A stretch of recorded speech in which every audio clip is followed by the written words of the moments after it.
શ્રી ગણેશ ઉત્સવ સમિતિ દ્વારા ગણેશ આયોજક સંમેલન અને ઇનામ વિતરણ સમારંભ સુરતના ઇન્ડોર સ્ટેડિયમ ખાતે આયોજિત કરવામાં આવ્યો હતો। સુરતમાં શ્રી ગણેશ ઉત્સવ સમિતિ દ્વારા વર્ષ 2025નું શ્રી ગણેશ આયોજક સંમેલન અને વર્ષ 2024ના સુરત શહેરના સર્વશ્રેષ્ઠ 30 શ્રી ગણેશ આયોજકોનો ઇનામ વિતરણ સમારંભ યોજાયો હતો।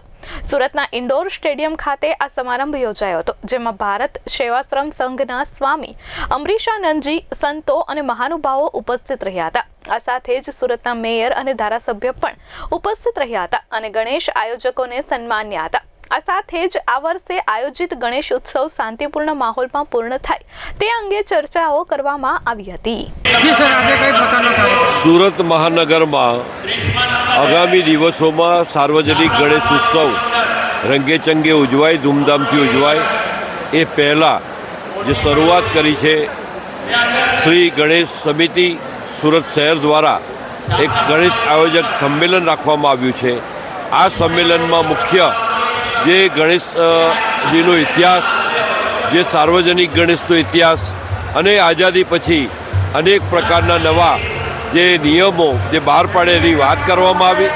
આ વર્ષનો મૂળ થીમ જે આપવામાં આવે છે તેમાં મુખ્યત્વે વ્યસનની સામે યુવાનો એક થઈને જનજાગૃતિ અભિયાન ફેલાવે, જે પ્રમાણે જંક ફૂડ યુવાનોમાં એ વધારે પડતું આરોગ્ય જોખમકારક છે એની સામે લડાઈ યુવાનો લડે અને સાથે સાથે મેદસ્વીતા એની સામે પણ યુવાનો એ જંગ લડી પ્રચાર પ્રસાર કર્યા। એક બાબત થઈ। બીજી બાબત, આદરણીય સરદાર સાહેબના 150મા જન્મ જયંતિ નિમિત્તે સરદાર સાહેબને પણ ઠેર ઠેર યાદ કરે અને ભાવાંજલિ વીરાંજલિ અર્પણ કરે।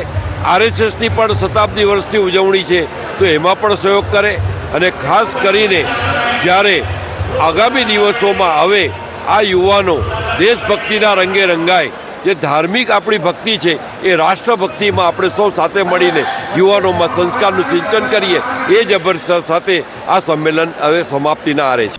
Bureau report S24 news Surat.